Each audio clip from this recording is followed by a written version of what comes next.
Hi class, I'm Allison Hepworth, and the question I'm going to be talking about today is what is my role as a teacher and learner? I chose this question because I think it's really important to recognize that we have every opportunity to learn as teachers in a classroom environment as our students do, and that they have the opportunity to teach as well.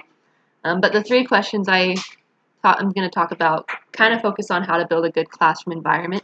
They are, how can I create an environment where everyone feels comfortable to be themselves and to contribute to the class? And then my second question is, how can I set an example of acceptance and appreciation for each student individually? And my third question will be, what can I do when a student is disrupting that learning environment and making it difficult for other students to grow?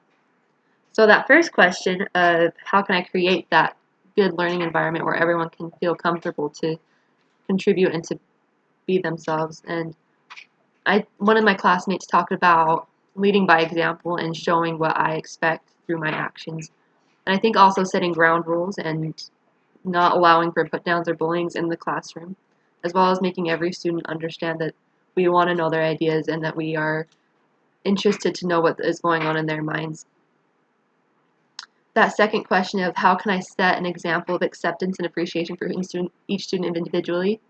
Another classmate talked about how she was judged based on what her older siblings did in the classrooms of the teachers that she had, and how that was really difficult to overcome the label that had already been put on her. And so it's really important to allow each student to create who they are and to show me as their teacher who they are and what they're capable of. I think also expecting things from them and to show that I have high expectations of their potential, and to not look for negative things, to look for the good things that each student can do, because each student has their own strengths that they can play off of and to grow from.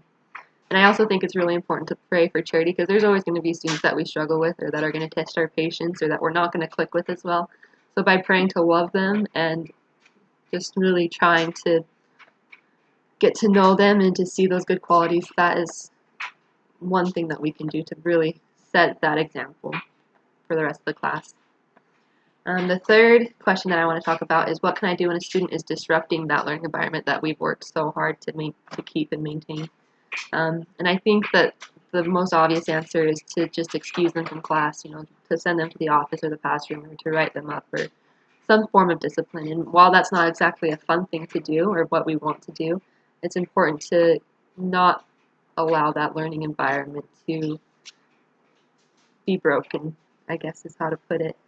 And I also think it's important to figure out where the root problem is coming from and why the student is acting out, and address that problem and try to solve it so it doesn't become a reoccurring incident. It's been really interesting to think about these three questions and to think about what I can do as a teacher and as a learner and to help my students become teachers and learners. So I hope you enjoyed. Thanks.